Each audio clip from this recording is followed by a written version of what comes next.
तिनीहरूमा हामी 18 जना। अहिले अब हेलिकप्टरमा त अघि जुन आउँदाखेरि त हामीले रातो कपडाहरू देखाएर गरेको हो।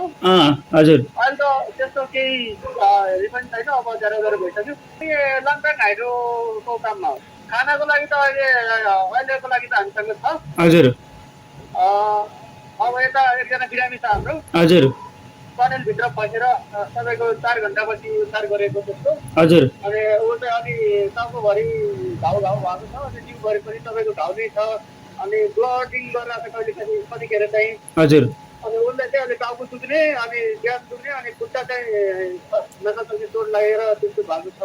उसको उद्धारको लागि हिजो पनि हामीले यता आर्मी सरहरू आइपुग्नु भएको थियो। आज बिहान आइपुग्नु भन्दै हुनुहुन्थ्यो, तर आजसम्म कोही पनि आइपुग्नु भएको छैन।